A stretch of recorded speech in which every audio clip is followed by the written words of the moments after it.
괜찮아. 괜찮아요. Anjay. Assalamualaikum warahmatullahi wabarakatuh.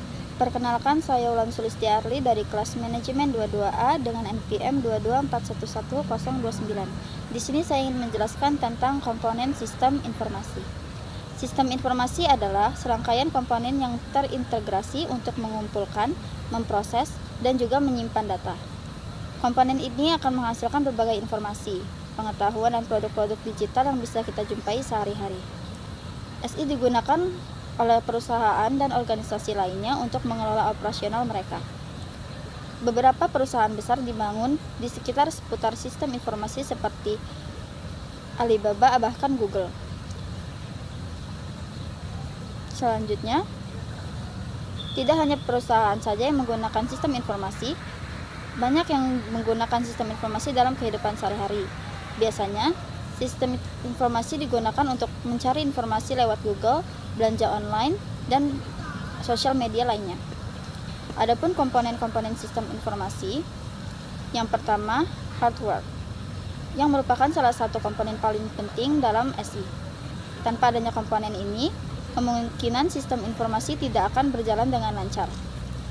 Hardware yang dimaksud di sini adalah komputer yang seiring berkembangnya zaman bisa berbentuk smartphone, tablet, iPad, bahkan laptop.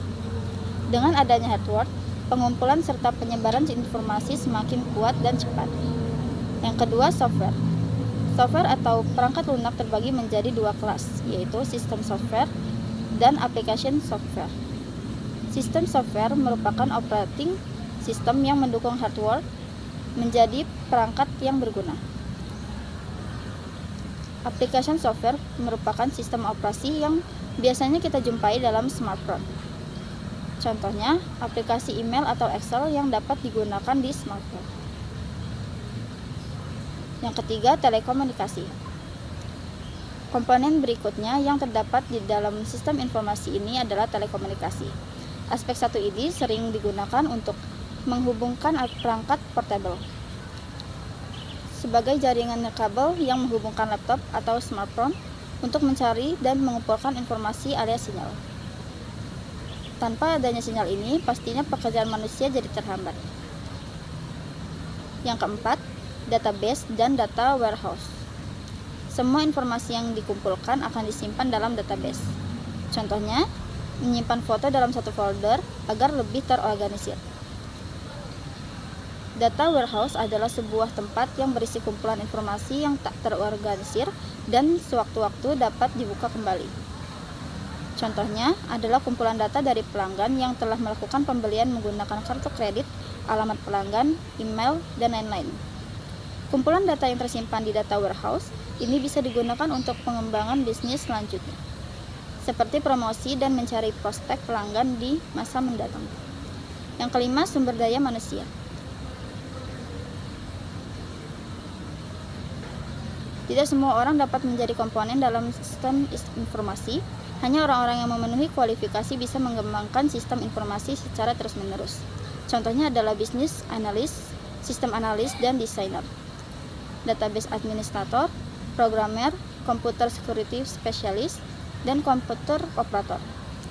Dengan adanya orang-orang yang memiliki ilmu khusus ini, mereka bisa mengembangkan sistem informasi jauh lebih canggih dan lebih mudah digunakan.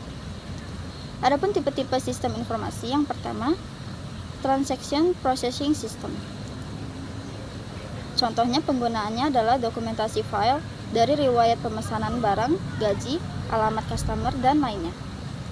TPS merupakan informasi yang digunakan untuk membuat report harian, bulanan, bahkan tahunan. Kedua, decision support system. Digunakan oleh sebagian manajemen sebuah perusahaan yang memiliki tools untuk menganalisis data yang akan mempengaruhi seseorang dalam mengambil keputusan. Yang ketiga, executive information system. Tipe ini adalah executive support system di mana tidak semua dapat menggunakannya. Biasanya hanya seorang manajer atau kedudukan yang lebih tinggi yang dapat menggunakan ACE. ACE juga memiliki tools yang dapat menganalisis secara internal dan eksternal. Yang keempat, manajemen information system. Jenis sistem ini Biasanya digunakan untuk menyajikan ringkasan rutinitas manajemen dalam operasi dasar di sebuah perusahaan. Yang kelima, workflow system. Memiliki fungsi untuk memantau dan mengatur sistem atas proses bisnis. Yang keenam, enterprise resource planning.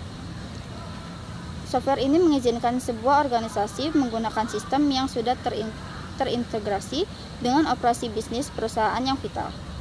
Ketujuh, expert system. Yang bisa dikatakan sebuah kecerdasan buatan atau yang biasa disebut dengan AI. Kecerdasan buatan yang dimaksud untuk mengembangkan sistem informasi menjadi lebih luas dan cerdas. Expert system yang menggunakan AI untuk menyelesaikan masalah lewat pembisnis atau perusahaan.